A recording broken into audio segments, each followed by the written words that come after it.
Bonsoir, bienvenue à l'Atelier Librairie, le livre voyageur animé par Fabienne Roch et moi-même, Bruno Lalonde. Nous sommes à Montréal le 21 février 2021 et c'est ce soir que s'achève le périple en compagnie de Léon Verte.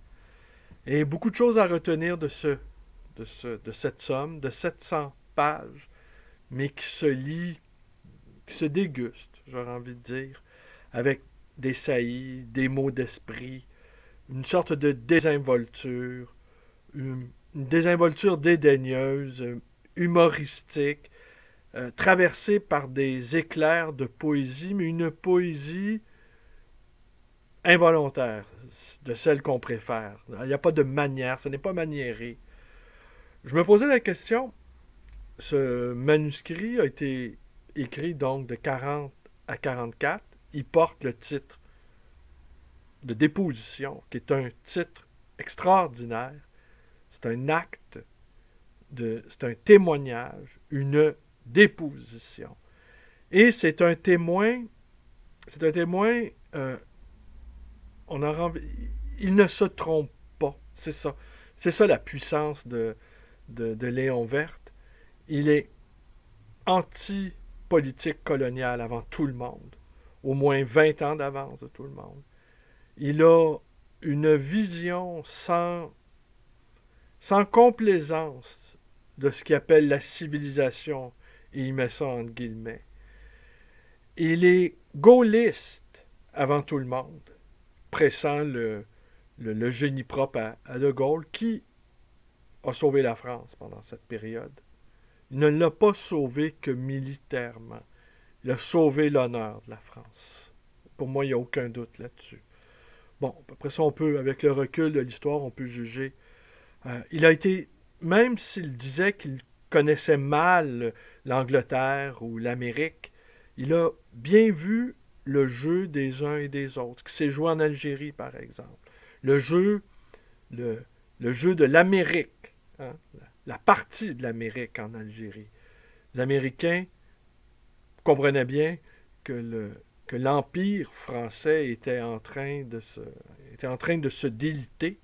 Les Allemands avaient donné un bon, un bon coup dans le, dans le système.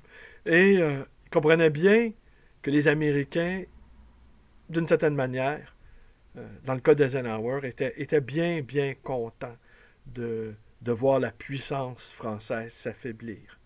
Vous connaissez la suite après ça. Bon, les Américains ont voulu créer leur propre monnaie. Hein.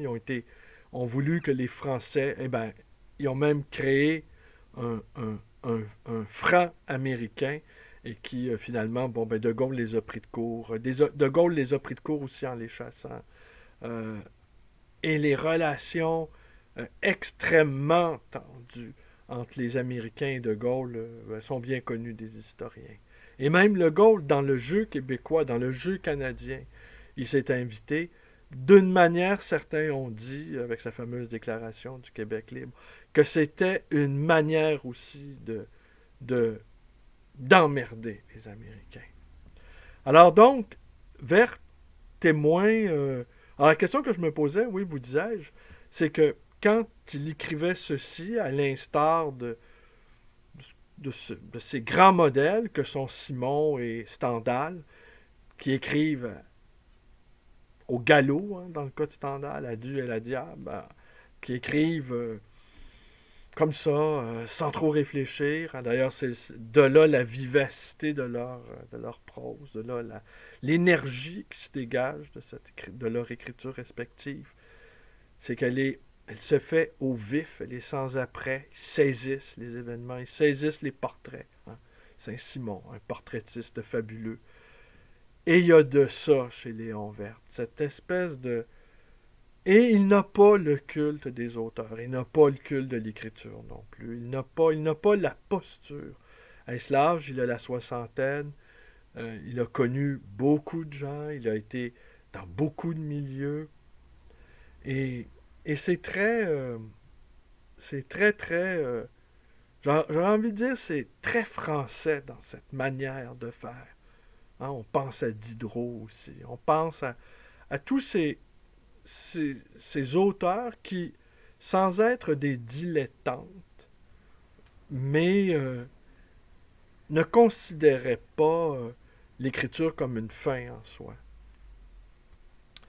Euh, le seul et minuscule critique que je pourrais faire non pas à l'écriture de Werth, mais à l'ouvrage lui-même, c'est que l'index, eh bien, il est bâclé, l'index. J'ai voulu, il y a deux annotations que j'avais relevées, que finalement mes petits signaient, puis visiblement je les avais pas annotées. Jouando. Alors, il n'y a pas de Jouando apparaît à quelques reprises dans le texte, et il n'existe pas à l'index. Ou la description, parce que bon, Giraudoux, ici je m'adresse à phonographie. Phonographie, euh, pourquoi Chris Marker a écrit un livre sur Giraudoux quand, semble-t-il, moi je n'ai jamais ouvert un livre de Giraudoux, et honnêtement, je n'ai jamais eu envie de le lire. Il y a des auteurs comme ça, je ne sais pas pourquoi, je ne me l'explique pas. Pas envie de les ouvrir. J'ai jamais eu envie d'ouvrir aucun de leurs livres. Alors, pourquoi? Mais je sais que Giraudoux, ça sonne drôle. Il me semble que ça fait pas sérieux comme nom d'écrivain.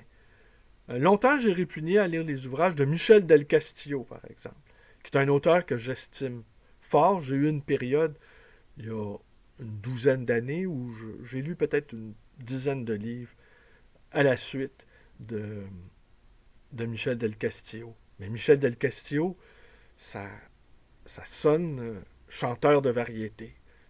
On a peine à croire qu'un écrivain sérieux puisse s'appeler Michel Del Castillo. Ça fait grand genre. Et donc, voilà. Mais Giraudoux, j'ai voulu donc retrouver ce passage-là. Je ne l'ai pas retrouvé. C'est sans appel. C'est d'une... Je peux pas dire de justesse, étant donné que je ne l'ai pas lu, mais c'est une exécution en règle, en tout cas. Ah, voyez, le passage de Jouando, un certain Marcel Jouando, hein, on aime bien le un certain, se roule au pied de l'Allemagne comme une chatte en chaleur. Retour d'Allemagne, il écrit « J'ai pu enfin vivre quelques jours dans l'intimité des gens, hier nos ennemis, et dont la délicatesse à notre égard aujourd'hui me confond. » Alors, il y a deux passages que j'ai omis de vous lire, que je vais vous lire. Est-ce que je vais vous lire tout ce que j'ai relevé ce soir? Peut-être pas, peut-être elle va être plus courte.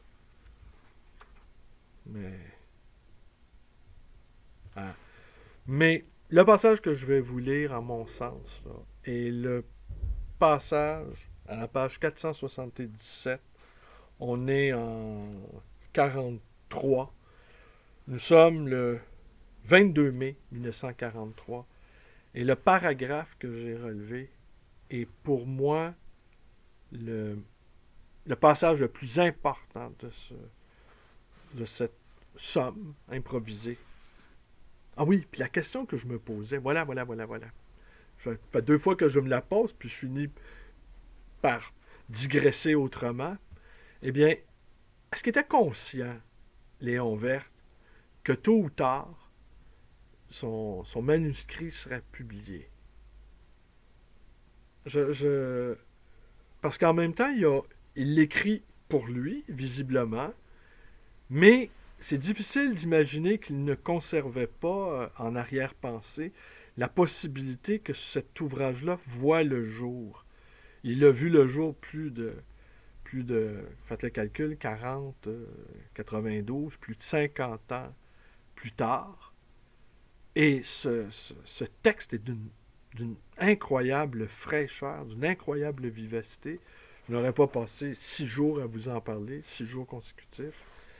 Et à chaque jour, je me pressais d'avancer dans ma lecture pour vous en rendre compte. Cette semaine, ça va se jouer autrement. La semaine promet d'être différente. Je ne vous quitte plus. J'ai décidé que je poursuivrai ces lectures le temps de durée du couvre-feu. Tant que le couvre-feu est en vigueur, eh bien, je poursuis ce couvre-feu. Déjà, je regarde, j'enregistre cette vidéo-là dans la librairie et je regarde, on voit les voitures qui se pressent dans certaines rues commerçantes populeuses à 7h15, 7h30. Il y a beaucoup, beaucoup de gens. Les gens se hâtent de faire les courses. Et à 19h50, 19h55, 20h, les rues se vident. Tout à coup, le silence tombe sur la ville. Et l'invraisemblable silence qui règne dans la nuit, aucun vrombissement, aucune activité nocturne, c'est un silence antérieur à la société, à la civilisation industrielle. C'est un silence de campagne, c'est un silence, c'est inouï et je ne me rappelle pas. Montréal est une ville quand même d'une assez grande importance au niveau de la population. Je ne me rappelle pas d'avoir goûté un tel silence au milieu de la nuit. Il va nous manquer ce silence-là. Et c'est ça qui est étonnant aussi, c'est qu'on finit par ne plus ressentir le deuil de toutes ces choses-là dont nous sommes privés. Par exemple, le silence. Nous ne vivons plus jamais dans le silence, en tout cas dans les villes de moyenne ou grande importance. Le silence n'existe plus. Il y a du silence maintenant à New York. Il y a du silence à Los Angeles. Il y a sans doute du silence dans Paris. Hein? Paris vide de ses habitants la nuit. Paris sans bruit. Paris n'est plus une fête. Paris est un cloître. Ça doit être quelque chose d'inimaginable aussi pour les Parisiens. De, de goûter quelque chose dont on avait perdu même le sens de l'existence. Et il y a combien de choses comme celle-là que nous avons, dont nous avons perdu jusqu'à la mémoire. Ne reste que des réminiscences lointaines, souvenirs un peu flous, obscurs. Combien de ces choses-là qui ont disparu, mais dont nous portons secrètement en creux le manque. Combien de ces choses-là se sont évanouies, laissant un arrière-goût, laissant un passant qui connaît la librairie de se demander ce que je fais. Mais aujourd'hui, tout le monde est sur Skype ou tout le monde est en train de faire des choses devant des écrans. Alors, personne ne s'étonnera de ça. Et toutes ces choses qui... j'évoque le silence. La nuit aussi, la nuit noire. Hein? Bon, les villes sont éclairées, on le sait. La luminosité est même devenue la pollution de la luminosité, la pollution de la lumière est devenue un problème pour les astronomes qui doivent installer leurs appareils dans des régions de plus en plus éloignées parce que la pollution lumineuse les empêche d'avoir une vision nette des astres lointains. Alors combien de ces choses-là la fonte des glaces qu'évidemment on ne voit pas, hein, nous, citadins, mais on sait, si la nuit on s'endort, on peut entendre si on a une oreille fine, et puis on se laisse aller aux rêveries d'association, si on se laisse aller aux images qui s'enchaînent les unes aux autres, on peut entendre le fracas des glaciers se fracasser sur la banquise. On peut entendre les fissures, on peut entendre les fissures non seulement se former, mais se casser et des blocs de glace, des icebergs peuvent se détacher, entreprendre leur, leur lugubre et triste randonnée dans des eaux de plus en plus tièdes. Les ours polaires qu'on sait devenir blanc sale, devenir gris, maigrir, devenir émaciés, bondir d'un îlot de glace à l'autre, à la recherche d'une nourriture qui est de plus en plus difficile à trouver. Toutes ces choses-là qu'on sait qu'elles disparaissent. Et toutes ces choses-là qui apparaissent aussi, hein? Le permafrost qui, qui, qui font, qui vont libérer des millions de bactéries qui étaient emprisonnées dans les glaces depuis des millénaires. Est-ce que c'est un peu ça, le foutu virus? C'est cette proximité-là aussi entre nous et les animaux. On n'a plus de... Est-ce que même au niveau, si on parle au niveau de l'humanité, cette descente-là, de l'animalité, c'est cette tension entre ce désir-là de dépassement et cette, cette possibilité-là de chute. Hein? On est entre deux eaux, on est entre deux ciels, on est entre deux mondes, à la fois porté vers de très hautes aspirations et lesté par un poids de contingence, lesté par quelque chose de lourd. Moi, je vous l'ai dit, je crains fort ce couvre-feu. Je crains fort que sous cette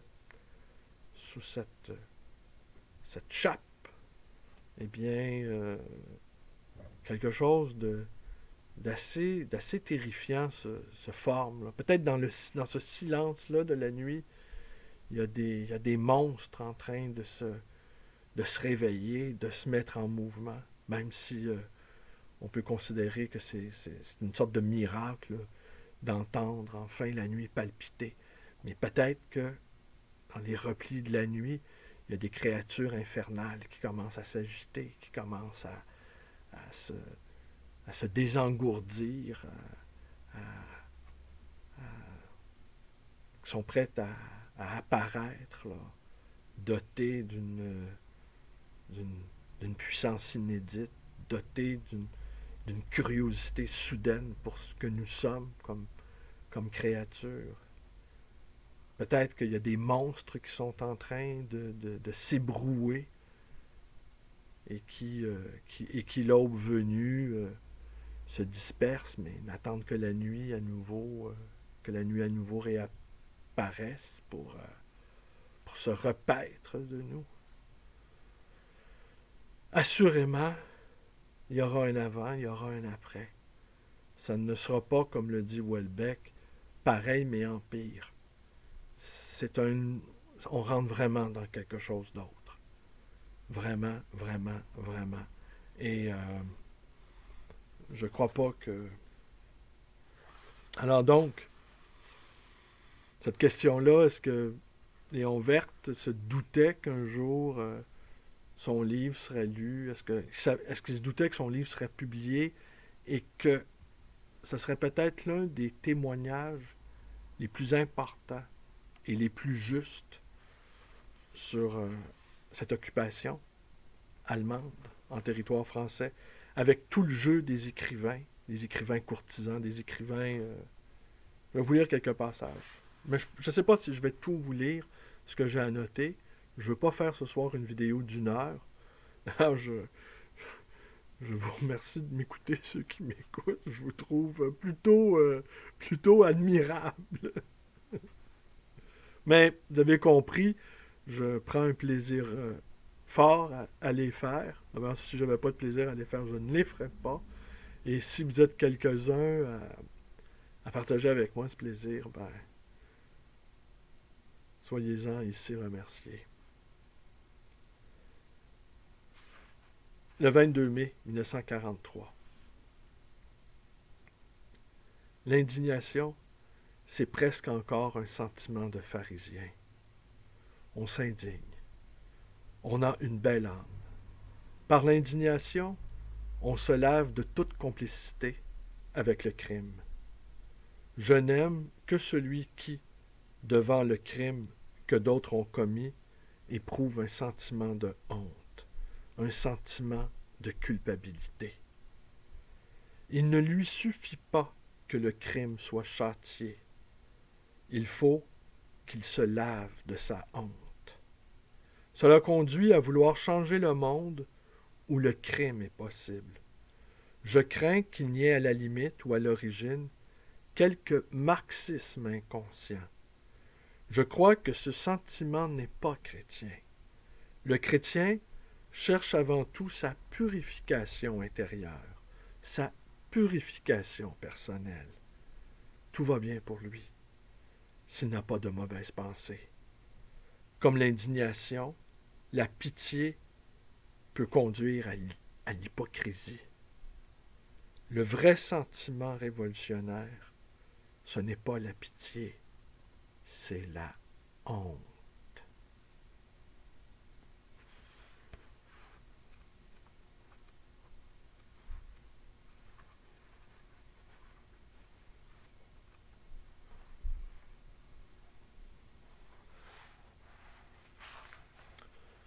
Nous sommes en 1944, le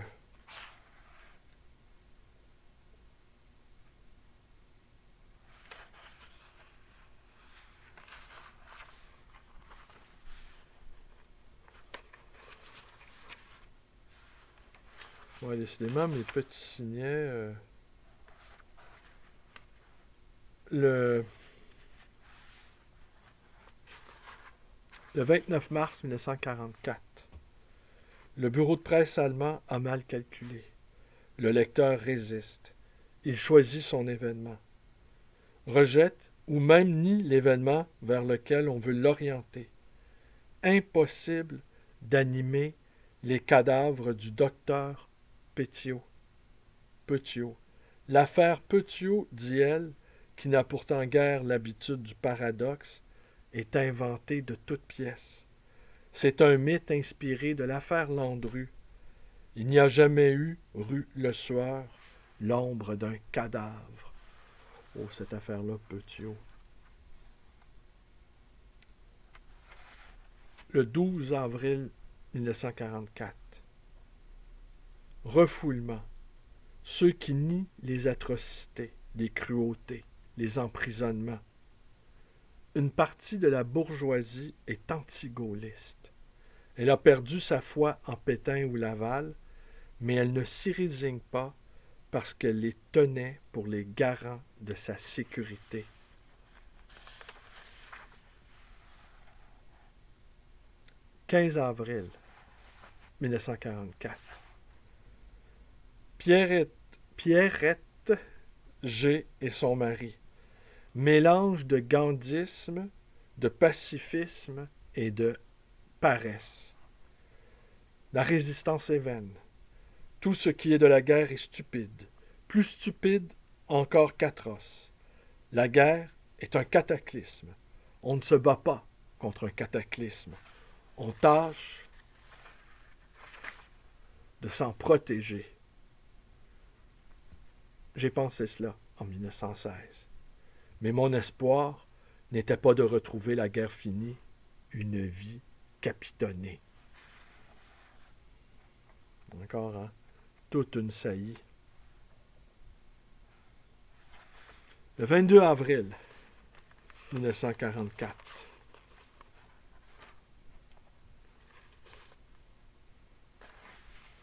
Ce vice impuni, la lecture. À Léon Verte, ce livre où il trouvera un écho de nos anciennes discussions sur les poètes. Larbaud a souligné « discussion ». Je suis tenté de croire que le trait qui souligne a valeur de guillemets, corrige le sens raide et didactique du mot. Mais Larbaud n'abandonne pas ainsi la controverse. Et je lis à la page 266, il y a une autre théorie, celle qu'on peut inférer du reproche fait souvent au romantisme de n'être pas adéquat à l'esprit du 19e siècle. Le reproche fait à la poésie contemporaine d'être étrangère à la poésie de notre époque. Mais d'abord, ce reproche n'a pas même le petit mérite d'être nouveau. Rien ne rappelle plus le fameux sommet où Campanella reproche aux poètes de son temps de ne pas chanter. Que l'article de Léon Verte contre les poètes. Avouerai-je aujourd'hui encore, je ne connais pas le sonnet de Campanella. Hélas, je ne puis reprendre avec Larbaud la controverse. Je lui dirais, je n'ai plus besoin de poète. Je me fabrique à moi-même ma poésie. Ce n'est qu'une façon de regarder, d'agir, d'être. Et déjà, je sens que disant cela, je mentirais. La vérité est que je ne sais plus où est la poésie.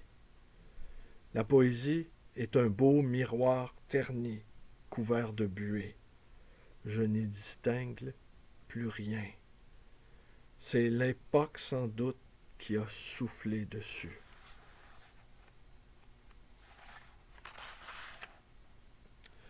Sur les murs, le 30 avril 1944.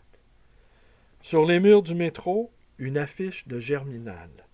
Parmi les collaborateurs, Chalaille, Giono, Hampe, Céline, Delézy, Monterland. Giono, cuistre, au style en chewing-gum, y dénouille la fausse Provence. Chalaille a passé une partie de sa vie à dénoncer les crimes et les abus de la colonisation.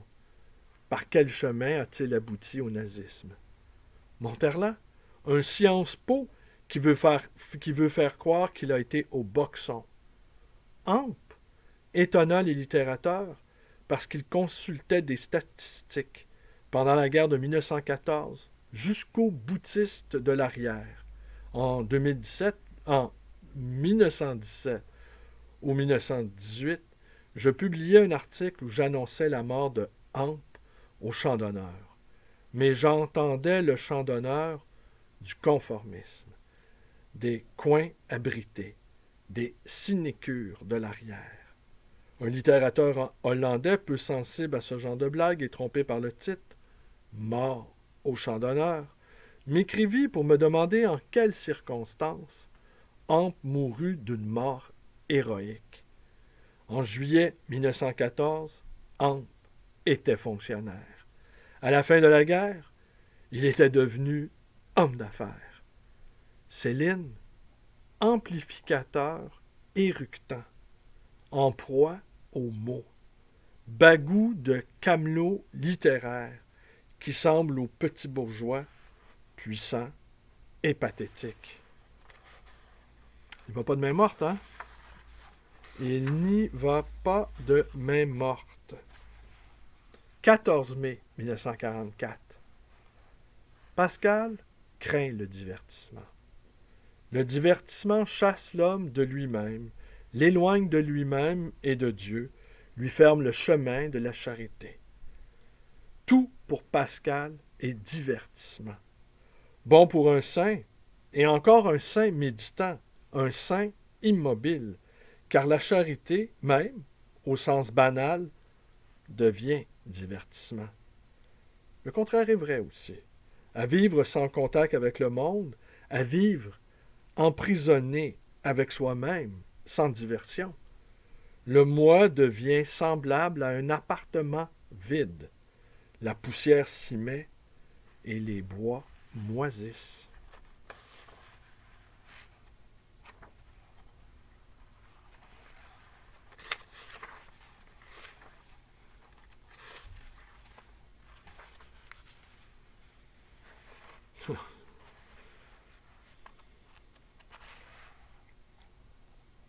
Quelle date? 21 mai 1944. Alors, il cite quelqu'un ici, une conversation qu'il a entendue. Ben oui. Que ceux qui sont pour les Allemands 17 employés de banque, se battent à côté des Allemands. Que ceux qui sont pour les Anglais se battent à côté des Anglais. Moi, je suis pour les Français, je n'ai pas à me battre.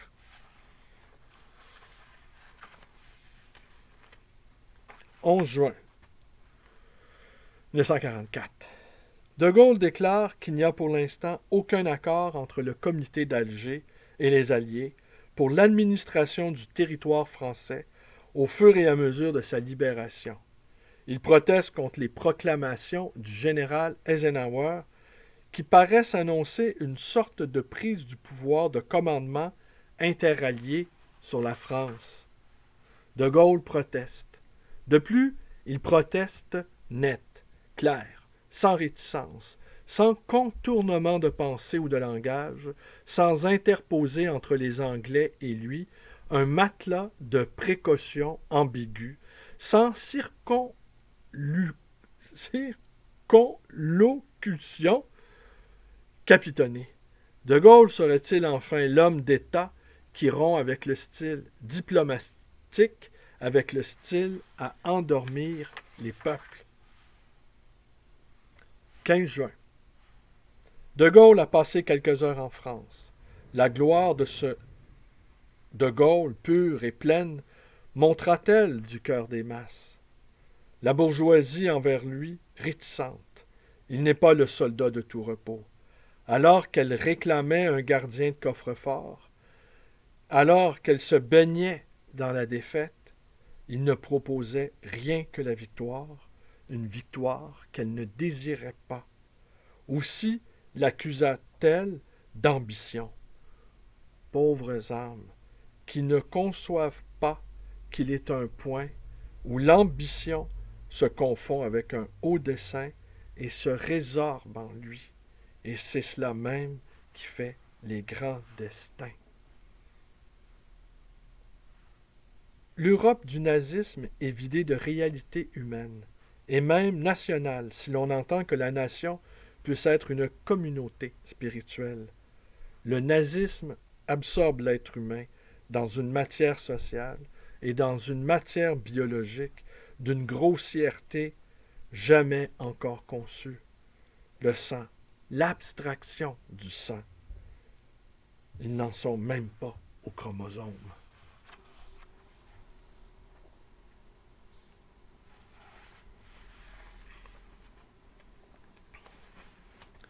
Les Russes, le 17 juillet. Les Russes à Vilna. Caïn prie. Seules les torpilles volantes inquiètent, mais elles ne suffisent pas à rassurer complètement Goebbels. Le peuple allemand, a-t-il dit, est en danger. De Gaulle a promis qu'avant la fin de l'année, il n'y aurait plus un Allemand en France, sinon prisonnier ou mort. Nous croyons à la victoire, mais quelles en seront l'odeur, la couleur, la saveur? Le monde, m'écrivait Victor Serge, peu après la débâcle, rebondira comme une balle bien lancée. Est-il sûr que le monde rebondira mieux qu'après 1918? Peut-être s'affaissera-t-il, peut-être se ruera-t-il vers des plaisirs stupides. Civilisation, barbarie. Pour Racine, c'était simple. Les barbares, c'étaient les gothiques, les architectes des cathédrales. La civilisation, c'était la Grèce et Rome en pourpoint et autre chose. Il est vrai que dans le même temps, Descartes et Spinoza. Pour nous, c'en est fini d'une culture fondée sur Plutarque, nourrie de gréco-romains. Truisme, oui, mais Stendhal à Rome. Stendhal encore est tout plein de la Rome ancienne. La Rome ancienne, malgré moi, l'emportait sur la moderne. Tous les souvenirs de Tite-Live me revenaient en foule. C'est tiré de Vie d'Henri Brulard. Quelle civilisation, quelle culture naîtra, liée enfin aux masses et s'accommodant de la machine, intégrant enfin la machine. Ceux qui ont plus de 50 ans n'en verront rien peut-être, et les jeunes gens n'auront même pas la sensation d'un contraste. ils y arriveront tout nus. S'ils pleurent la vieille culture, ce ne sera que par imitation. Ils ne l'ont pas connue, elle se mourait quand ils venaient au monde. Ô problème! Mais ai-je encore un autre désir que celui d'une vie délicate? J'ai besoin de temps en temps, dit Stendhal, de converser le soir avec des gens d'esprit, faute de quoi je me sens asphyxié.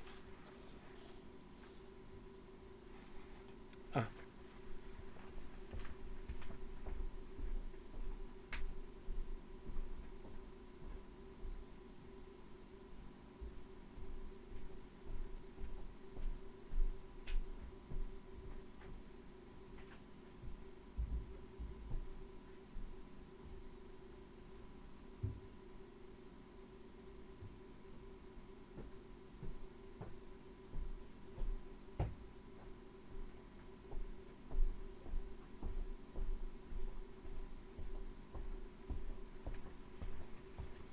C'était une petite pause.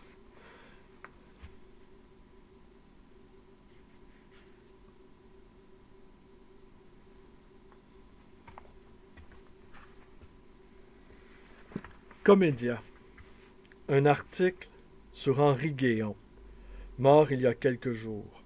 Copeau évoque le capitaine Dupoué, catholique et soldat tué pendant la guerre de 1914.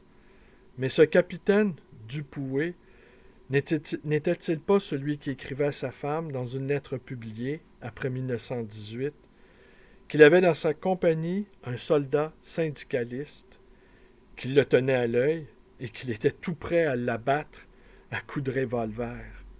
Est-ce bien cette sorte de soldat, cette sorte de catholique que vous aimez, Copeau?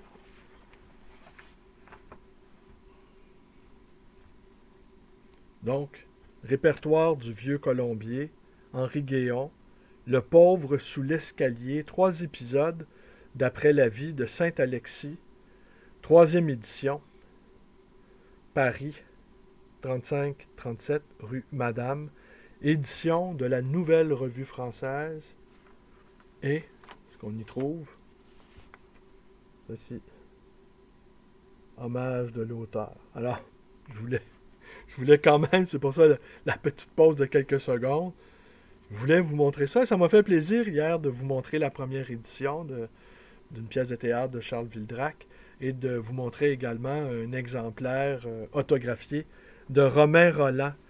Et c'est de là l'intérêt pour moi de faire ces longues, j'allais dire ces petites, mais ces longues, très longues capsules vidéo. C'est que je peux vous montrer des choses aussi, vous montrer des objets qui ont la patine du temps. Quand on y songe un peu, l'autographe de Romain Rolland, là, du premier tome de Jean-Christophe, premier tome, édition originale, aussi, 1909. Et le livre, il est toujours là. Alors, essayez d'imaginer, les livres ne sont définitivement pas des objets comme les autres. Moi, je pense même que dans le tout numérique dans lequel nous sommes, non pas englués, mais figés, hein, les glaces du numérique. Alors, les livres sont des morceaux de vie, sont des morceaux de temporalité échappant à cette éternité factice qu'est le numérique. Alors, quand je vous présente ici une toute menue signature d'Henri Guéon, il y a 100 ans, eh bien, il se dégage de ça, en tout cas, une sorte de parfum d'éternité. Hein. Peut-être éternité factice, mais éternité qui donne à rêver, n'est-ce pas? En tout cas, personnellement, moi, j'ai envie de dire, je me languis devant ces objets intemporels.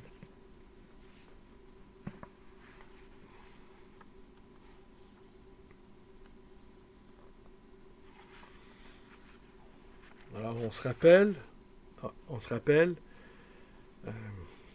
Léon Verte a écrit beaucoup de livres sur ses amis peintres, qui était sa grande passion, au fond, c'était la peinture. Il a écrit sur ce Gonzague, il a écrit sur Vlaminck, sur Derain. Il a des mots très durs sur leur fameux voyage en Allemagne. Et il rencontre ce Gonzague. A, non, a rencontré le peintre ce Gonzague. Il est façonné par deux peurs.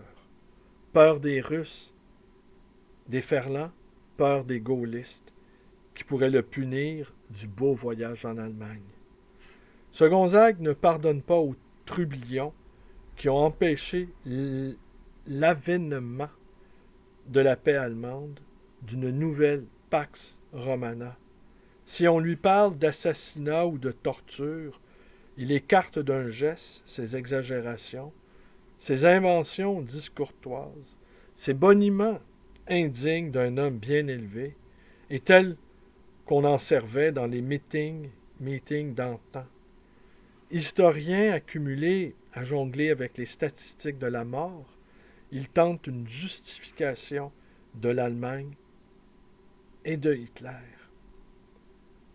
Si les Allemands ont tué des communistes et des Juifs, ils n'ont fait que leur rendre l'appareil. Ce sont les Juifs et les communistes qui ont commencé. Avez-vous oublié la Hongrie et Bela Kun? À croire qu'il a passé en Hongrie les 2/3 de sa vie. La justification du crime par le crime m'a toujours paru répugnante. J'étais écœuré en Indochine quand les coloniaux, à bout d'arguments, me disaient « L'oppression par le gouvernement colonial n'est pas pire que fut l'oppression par les mandarins. » D'autant que si l'on accepte ce jeu de bascule des répressions, l'autorité française serait, après la victoire, autorisée par les 60 000 morts de la Commune à pendre ce Gonzague. Curieuse défense d'une conscience hypocrite. Inconsciemment hypocrite même. Ainsi, selon Freud, les éléments de substitution et de compromis dans le rêve. Ce Gonzague chasse de sa conscience claire les 120 000 Français tués par les Allemands depuis l'armistice, les déportations, les tortures, et leur substitue les morts lointains, les morts exhumés d'une récente propagande. Ce Gonzague, il fait du dessin de maître en grande série, et quand il peint, il joue du couteau pour nous faire peur. Déjà dans les années 1920, je posais dans El Sol cette question. Qu'y a-t-il sous la carapace de ces tableaux? Dessins de maître, non pas de tel ou tel maître, mais d'essence magistrale. Entité du dessin de maître, tourniquet des salles latérales. Ce Gonzague fait du maître à la limite, comme Picasso fait de l'Ingres. Ce couple, l'homme racolait dans Paris des jeunes gens pour un fictif passage en Espagne. Sa femme garde barrière, les cachait quelques heures, le temps de prévenir la Gestapo et de les livrer. Elle a été abattue. Rumeur de boutique.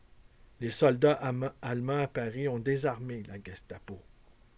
Rumeur idéaliste et dangereuse, qui tend à suggérer l'image des deux Allemagnes, la bonne et la mauvaise. Vichy a encore une presse et une radio, comme ces vieillards qui parlent tout seuls.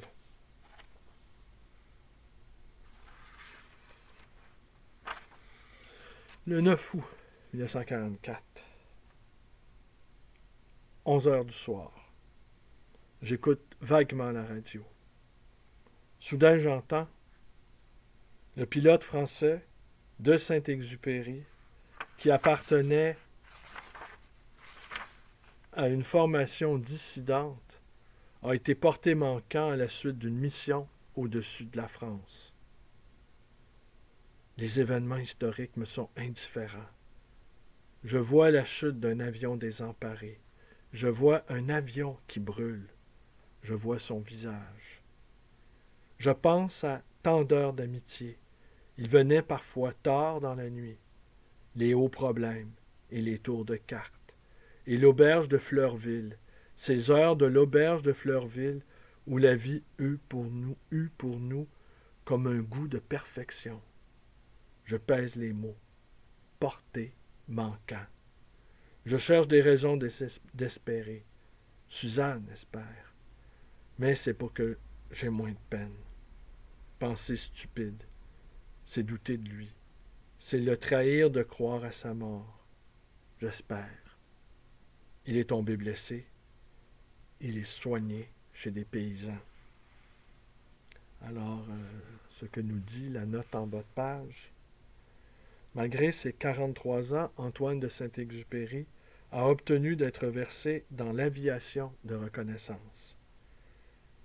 Il ne revient pas. Le 31 juillet d'une mission sur Annecy, son P-38 Lightning est touché alors qu'il s'apprête à atterrir près de Bastia sur l'aérodrome de Bongo. Léon Verte fera le récit de cette mort dans le petit ouvrage qu'il consacrera à son ami, La vie de Saint-Exupéry, édition du Seuil, 1948.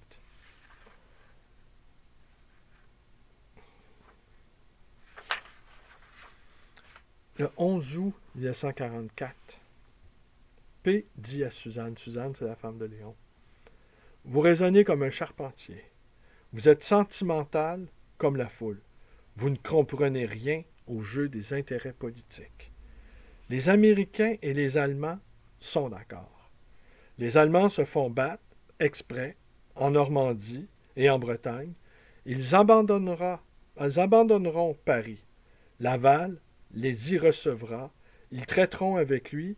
Après quoi, il cédera le pouvoir à Jeanneney,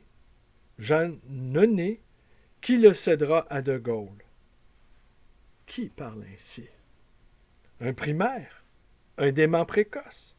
Non, un bourgeois cultivé, dont la bibliothèque est pleine d'éditions de luxe. Le fou lui-même reflète en ses propos quelque chose de son époque. Jadis, il se croyait possédé par le diable. Il dit aujourd'hui que ses ennemis dardent sur lui des courants électriques et des rayons X. Ainsi, P. traduit en images les calculs des capitalistes anglo-américains, qui ne sont pas tous de démocratique pureté. Et si folles que soient ces paroles, on y retrouve l'intention, inconsciente sans doute, de compromettre De Gaulle en le rapprochant de Laval et Pétain, et de sauver Laval et Pétain en les reprochant de Gaulle. Bruits circulants qui sont une réaction de défense bourgeoise. Le 11 août 1944. À Caen, les Allemands, avant de quitter la ville, ont libéré les prisonniers de droit commun et ont tué les prisonniers politiques. 250 politiques d'après le courrier français du témoignage chrétien.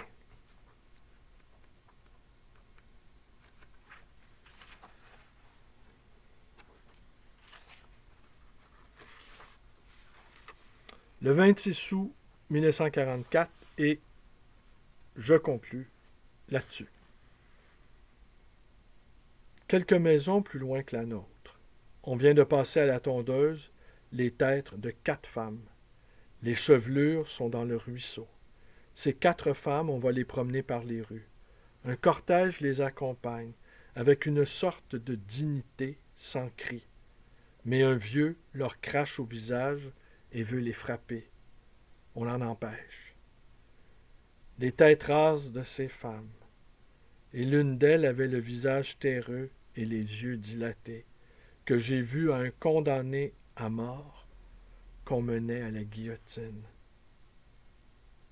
De Gaulle descend à pied l'avenue des Champs-Élysées.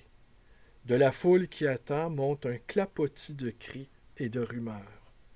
Quand il paraît, tous les cris, toutes les rumeurs s'assemblent en une vague unique, à peine oscillante, qui emplit tout l'espace entre terre et ciel.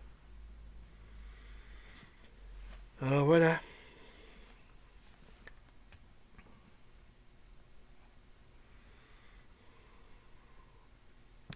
Ben voilà, 50 minutes. On a passé 6 jours en compagnie de Léon Verte.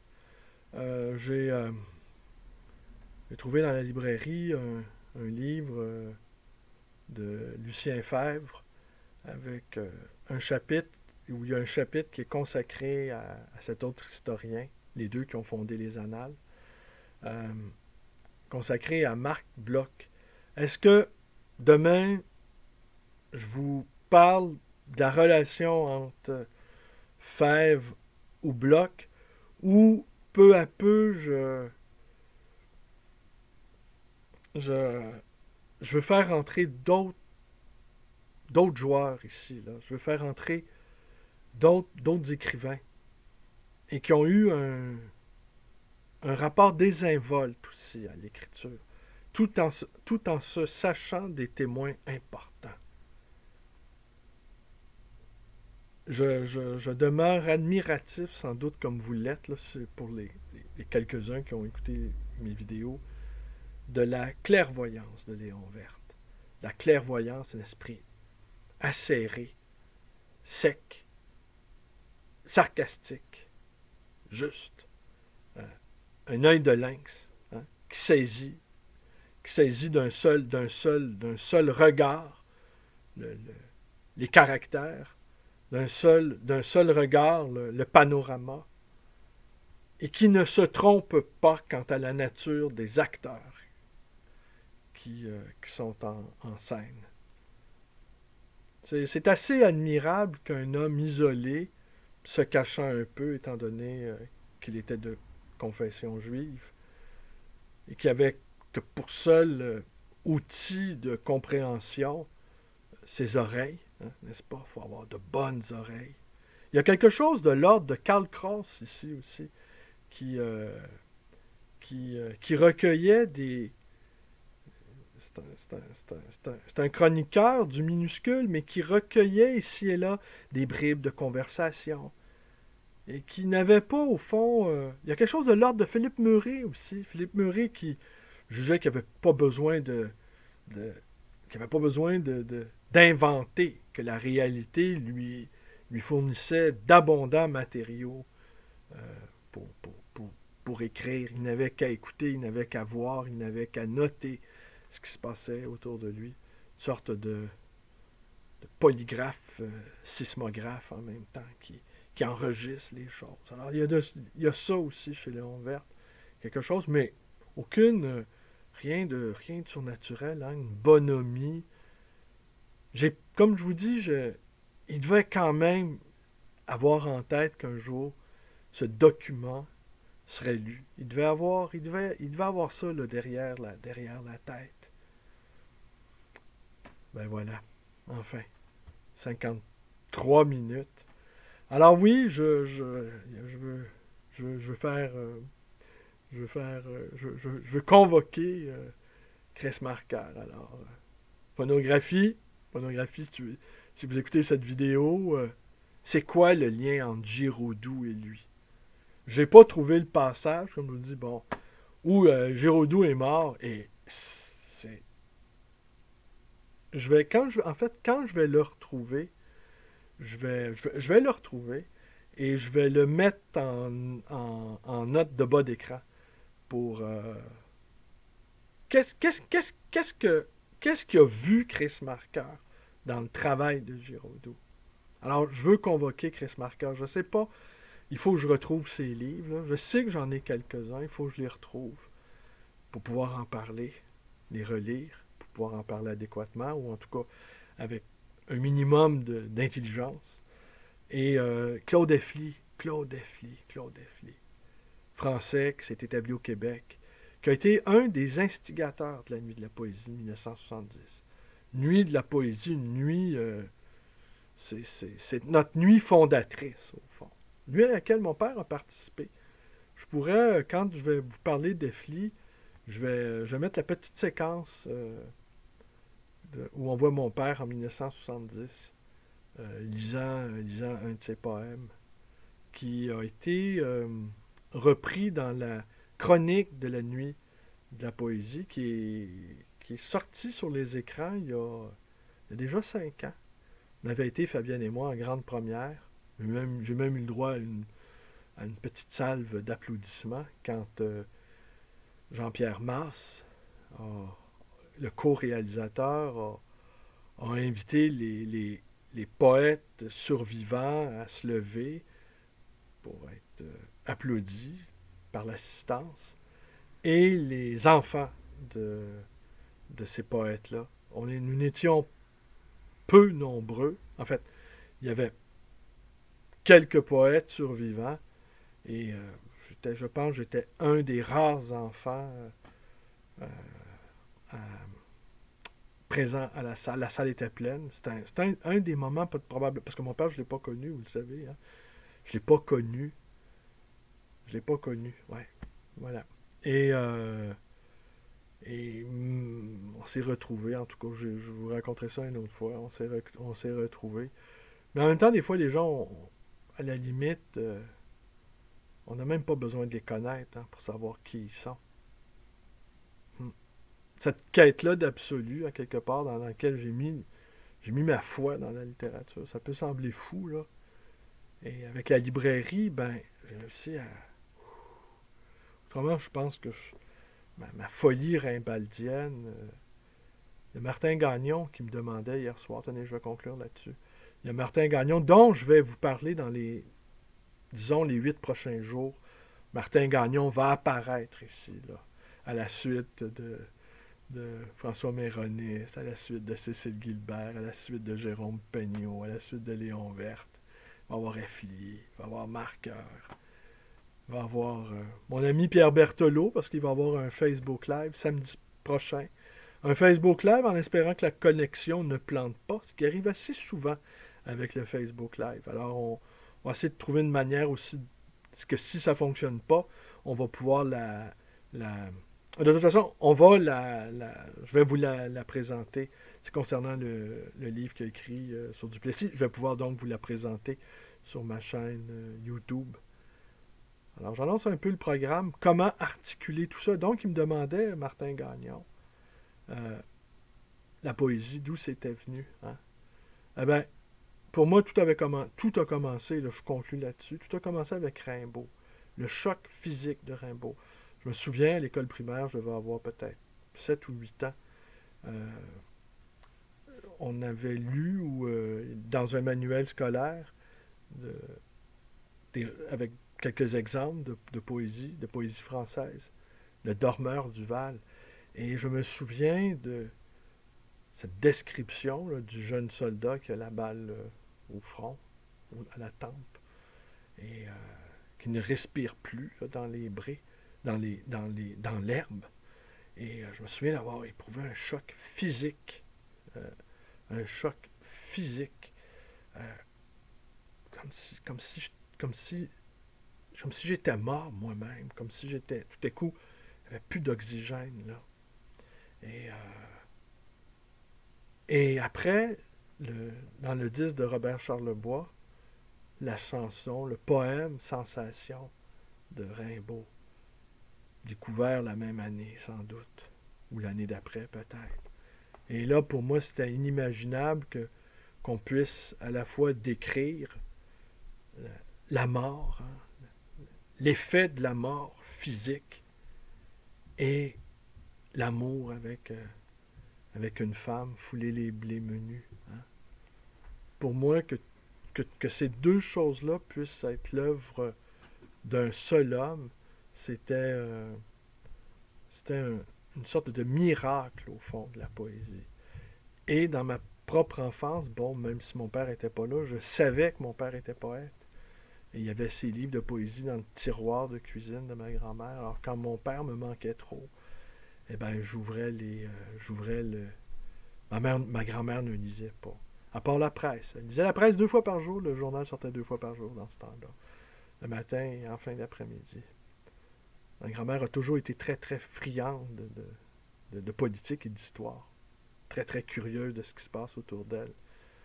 Et disait le photopolice, aussi, je dis en boutade, le photopolice là, où tous les crimes sordides, crapuleux, tout ça. Les règlements de compte, les adultères qui se terminent mal.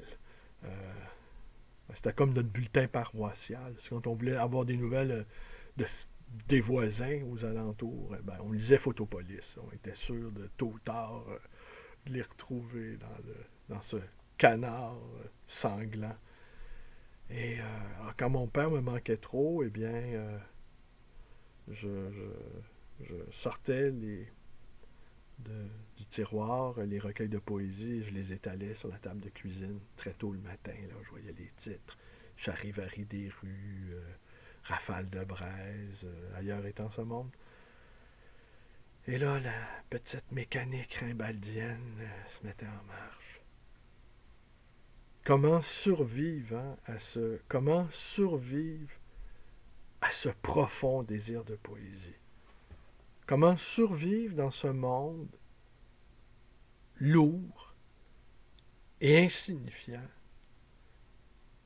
Comment survivre dans ce monde lourd et insignifiant avec au corps, au cœur, un tel désir de poésie? Au fond, ça aurait été ça, moi, toute ma vie. Comment garder ce petit feu-là, là, qui réchauffe un peu, qui éclaire faiblement, mais pour lequel, au fond, on a tout structuré notre vie. Mais on s'invente tous des raisons pour continuer à vivre, continuer à exister. La poésie, elle n'est pas moins bonne ou meilleure qu'une autre. La poésie, au fond, c'est quelque chose de pratique. On en reparlera. On en reparlera. Alors, on en reparlera, on a le temps. De toute façon, le couvre-feu n'est pas prêt de s'éteindre. On se doute bien qu'il va y avoir une troisième vague, n'est-ce pas?